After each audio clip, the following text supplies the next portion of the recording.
ምሽት በተከናወነ የእንግሊዝ ፕሪሚየር ሊግ የ35ኛ ሳምንት ተስተካካይ ጨዋታ ማንቸስተር ሲቲ ክሪስታል ፓላስን 3-0 በሆነ ውጤት አሸንፏል። በኢታድ ስቴዲየም በተከናወነው በምሽቱ ጨዋታ ለማንቸስተር ሲቲ አንቶኒዮ ሴሜንዮ የመጀመሪያውን ጎል አስቆጥሯል። 40ኛው ደቂቃ ላይ ኦማር ማርሙሽ ሁለተኛውን ጎል ሲያስቆጥር 84ኛው ደቂቃ ላይ ሳቪኒዮ ሶስተኛውን ጎል ለማንቸስተር ሲቲ አስቆጥሯል። በጨዋታው ፊል ፎደን ሁለት ለግብ የሚሆኑ ኳሶችን አመቻችቶ ማቀበል ቻለ ሲሆን ለሶስተኛው ጎል ደግሞ ሪያን ቼርኪ አመቻችቶ አቀብሏል።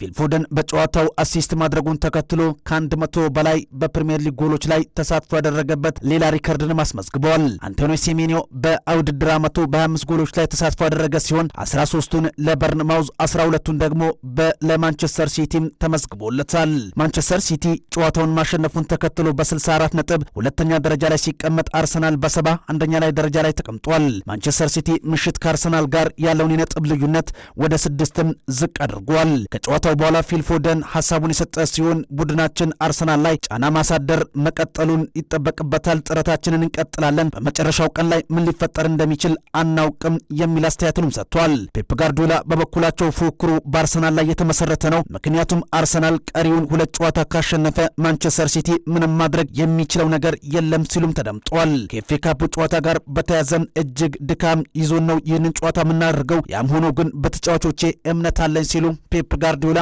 አያይዘው አስተያየታቸውንም ሰጥቷል። በፈረንሳይ ሊግ ፓሪስ ሰን ዠርመን የ2025-26 የፈረንሳይ ሊግ ሻምፒዮን መሆኑን አረጋገጠ። ትላንት ምሽት በፈረንሳይ ሊግ ከሌንስ ጋር ባደረገው ጨዋታ ፓሪስ ሰን ዠርመን 2-0 በሆነ ውጤት አሸንፏል። ኬቪቻ ኪቫርሽኬሊያና ኢብራሂማ ኢምባይ ሁለቱን ጎሎች ሲያስቆጥሩ ፓሪስ ሰን ዠርመን በ76 ነጥብ ከተከታዩ ሌንስ ጋር ያለውን ነጥብ ልዩነት ከፍ አድርጎ በሊጉ አናት ላይ ተቀምጦ የዋንጫ ባለቤት መሆኑንም አረጋግጧል። ፓሪስ ሰን ዠርመን 5ኛ ተከታታይ የሊግ ዋንጫን ያሳካ ሲሆን ባለፉት 14 ዓመታት ብቻ 12ኛው የሊጉ ዋንጫ ሆኖ ተመስግቦለታል። በታሪካቸው ፓሪስ ሰን ዠርመን የሊግን ዋንጫ ሲያሳካ ለ14ኛ ጊዜ ሆኖም ተመዝግቧል።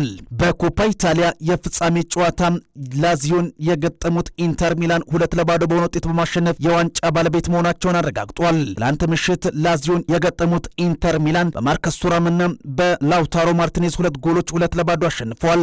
ኢንተር ሚላን ይህንን ዋንጫ ለ10ኛ ጊዜ ያሳካ ሲሆን በውድድር ዓመቱ ደግሞ ሁለተኛ የዓመቱ ዋንጫው ሆኖ ተመዝግቦለታል። በስፔን ላሊጋም ባርሴሎና ሽንፈት ገጥሞታል። ዲፖርቲቮ አላቬስን የገጠመው ባርሴሎና የ1-0 ሽንፈት ገጥሞታል። 45ኛው ደቂቃ ላይ ዲያቤቴ የዲፖርቲቮ አላቬዝን ጎል ሲያስቆጥር ባርሴሎና 100 ነጥቦችን አስመዝግቦ ሻምፒዮን ለመሆን የነበረውን ህልም ሳይሳካም ቀርቷል።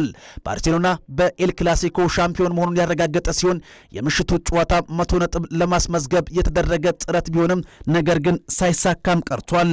ሄታፌ ማዮርካን 3-1 በሆነ ውጤት ሲያሸንፍ እስፓኞል አትሌቲኮ ቢልባውን 2-0፣ ቪያሪያል በሜዳው በሲቪያ የ3-2 ሽንፈትም ደርሶበታል።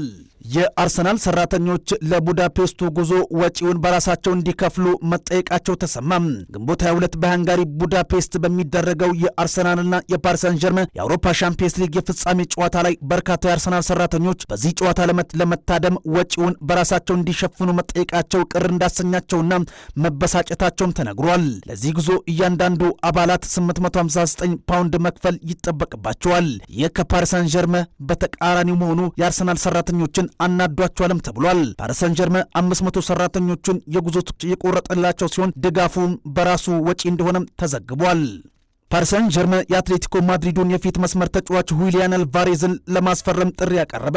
የፈረንሳዩ ክለብ ሁሊያን አልቫሬዝን ለማስፈረም በምትኩ 2 ተጫዋቾችንና ሌላ ተጨማሪ ገንዘብ በካሽ ለመክፈል አጠቃላይ ከ100 ሚሊዮን ዩሮ የሚያወጣ ኦፈር ማቅረብም ተሰምቷል። 2 ተጫዋቾች ካንግ ኢንሊና ጎንካሎ ራሞስ እንደሆኑም ሲነገር 2 ተጫዋቾች በአሰልጣኝ ሉዊስ ኤንሪኬም ቦታ የላቸውም ተብሏል። ነገር ግን በአትሌቲኮ ማድሪድ እነዚህ ተጫዋቾች የሚፈለጉ ስለመሆናቸው ዲያሪዮስ ዘግቦታል።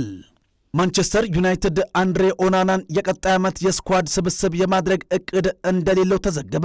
የሴንት ላሜንስ ወደ ኦልትራፎርድ መድረስንና በውድድር ዓመቱ አስደናቂ ብቃት ማስመልከቱን ተከትሎ ማንቸስተር ዩናይትድ የኦናናን ዳግም ወደ ክለቡ የመመለስ ፍላጎት የለውም ተብሏል። አንድሬ ኦናና ወደ ማንቸስተር ዩናይትድ ተመልሶም ከሴንት ላሜንስ የመፎካከር ፍላጎት ቢኖረውም ክለቡ ግን ፍቃደኛ አይደለም ሲል ኢኤስፒኤን ያወጣው መረጃም አስነብቧል። ማንቸስተር ማንቸስተር ዩናይትድ አንድሬ ኦናናን ከመመለስ ይልቅ የሴላሜንስ ተፎካካሪ አድርጎ ሌላ ግብ ጠባቂ ለማስፈረም ማቀዱም ተገልጿል።